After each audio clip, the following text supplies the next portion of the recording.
What's up, fam? Hope you're doing fantastic out there. Today we are taking a look at a very unique offering from Kansept, especially when you look at the designer. So this is the Bison from Laconico knives.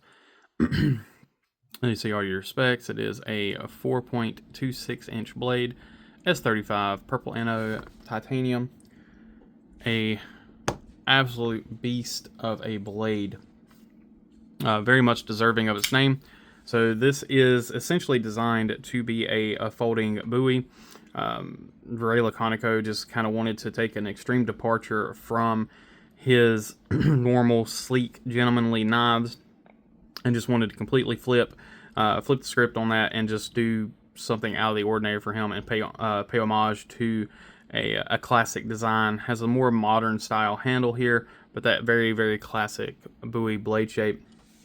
Action is phenomenal from Kansept. They absolutely killed this thing. I talked about it in my unboxing that just went live not too long ago.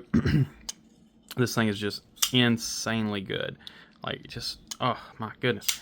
Specs on this guy, again, 4 1/4 inch blade, just a hair over 4 1/4 inch blade, 9.61 inches overall, so not a small knife at all. Very large, very beefy knife. Well, actually it's not beefy, just a very long knife, and 6.71 ounces. So really not a horrible weight for the size of knife that you're dealing with here. I was actually kind of surprised at how well it balances. It does really well. It's a well thought out design, which, I mean, you know, Laconico is very much known for those. But yeah, the execution and everything really worked out well on it. A price tag on these, you're looking at either $195 or $199, depending on the pattern you have here. So this has the, they're calling it the frag pattern. It's a very fine frag pattern, so it's not your typical frag. And then you also have ones that have the kind of the inlays here or just smooth, and those are the 195 versions. Typical Kansept, you got a bunch of different versions, a bunch of different colors. I think there's in total like 9 different versions of this knife. So definitely something for everybody. If you're a fan of this style of knife, if you like bigger knives, this is definitely going to be one for you. This is one that I picked up simply because I needed to do some content on it. I wanted to check it out. I knew this was a very popular knife, and you know, for the channel, I wanted to go ahead and you know, take the dive on it and see what it was all about. Really happy I did. So let's go ahead and jump in to this and take a look at our close-ups as we typically do, and then we'll just go from there. So typical with Kansept, you have your double-sided or double-tooled pivot, so it is non-captive pivot. That's again typical of Kansept. I have a really nice purple anno here. It is kind of an oil slicked anno, so you'll see that on the back side especially. I haven't tried to clean it. I'm assuming it might actually have some oil residue on it, but you know, we'll get to that here in just a moment. Really nice diamond pattern here. It's not, they call it a frag again. It's not really a frag, but more of like a diamond texturing there. Really nice chamfering on the entire knife. Some nice milling lines and things like that. It's just really well done. Looks to be T8 hardware all the way around. We do have a black titanium, black washed back spacer, and this kind of ties in with the blade. It's the same coating as on the blade. About a quarter, it's a pretty big back spacer, but I'd still say it's only about a quarter length back spacer there, or maybe a third length. And there you can kind of see some of that oil slicking going on in and around that pocket clip, and in the lock bar cutout. But a traditional single style lock bar cutout, or single lock bar cutout. Very good job on the pocket clip. I did get a chance to carry this for just a little bit, and it's fantastic in and out of the pocket. Really nice texture on that pocket clip, matches everything, and it does give you a little something to, you know, a little texture to grab a hold of when you're pulling that out of the pocket. Traditional lock bar insert and everything there, no real issues. You have the kind of traditional look of the guards here built into the handle. Again, just another really unique design cue. Perfectly centered, and the lockup is perfect. No issues there. Lots of weight relief cut out here on the inside of the handle. You guys can see that in there. Again, really wicked buoy blade shape. You've got a clip point with a swedge here, tons of belly here towards the tip, and it narrows down towards the heel of the blade. Typical Kansept branding. And there you have the Laconico branding with the name of the knife. The plunge grind is actually done really well. I didn't think it was at first, and then I kind of looked more into how the choil, I guess you would call it, is cut out here. So it's not really a finger choil, even though it can work for one. I don't think it's really meant to be one. It's just kind of an accidental choil. But the way that they did that and the way they did the sharpening choil here, it really works out because you do have basically that entire width. So from here all the way up to the sharpened edge, all of that is perfectly flat with the standard edge. So you have all of that room for sharpening before you're going to start creating a smile. So years and years of service with this knife. Sharpening itself looks to be very good. The knife did come razor sharp, which, I mean, it's Kansept, so it's not really that big of a surprise. Tip looks to be pretty good, if not perfect, so no issues there at all. Again, just typical Kansept, really nice job on this. You know, again, this is not a knife specifically for me. It's not really my style. It is a very, very large knife, and definitely a little too big for what I would typically like.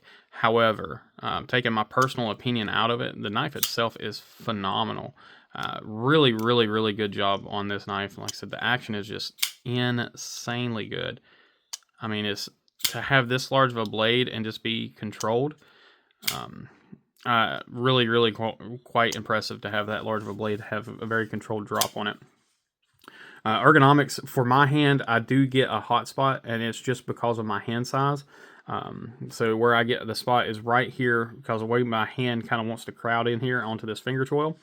Right where that choil ends, it kind of catches my finger right at the tip. So I do get a hot spot there, but if I just kind of move my hand a little bit to a less comfortable grip, quite honestly, and then, you know, I kind of spread my hand out, I don't get that hot spot as much.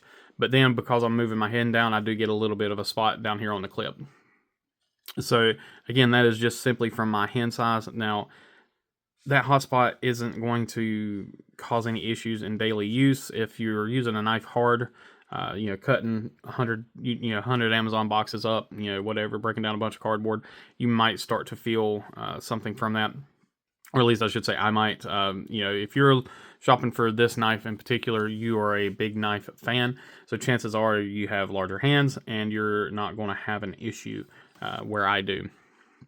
It's really cool to have that guard there. So you got a thumb ramp that is just built into the handle, so it actually makes it very comfortable. You can choke up. Like I said, you can come up right here. What I've noticed I like to do is come in right on top of the guard there, almost like a trigger pull grip, and then just come flat out onto the blade. It gives me the ability to come in there and just give it really good for push cutting and things like that. Again, the guard gives you the ability to come in and wrap your hand right up underneath it, and you've got a real secure spot there for doing your utility cut, your drag cuts, things like that. Again, just really well thought out. Absolutely no issues with the knife in general. If they ever made a you know, whatever a baby bison is called, I don't know, if they ever made a mini bison, I would probably be interested in it. If they made this knife a, you know, 7.5 inch to 8 inch knife, I would definitely be interested in it. I think it is a very cool design. I do love a traditional bowie, so I have absolutely no issues with that. It's just a little on the large side for me, which is the only thing that really makes it not for me. So yeah, so this knife is actually going to be hanging out at Barbie Chambers EDC Girl and Rolf on here on YouTube. So I'll have those guys linked down below. Make sure y'all go check them out. But that's where this knife will be heading next, once I finish up with my content and everything on it. So like I said, definitely go check them guys out. And let's go ahead and do our hardware check on here. Like I said, I believe we are all T8 hardware on this thing. Just a little bit of wiggle there. Same on that one. Yeah, we're looking the same on pretty much all that. That's going to be a T10, okay. T6 on the pocket clip and the lock bar insert. T6s are done better than the T8s, and so no wiggle on the T6s. Let me grab a T10 here. Yeah. And no real wiggle on the T10, so very good job on that.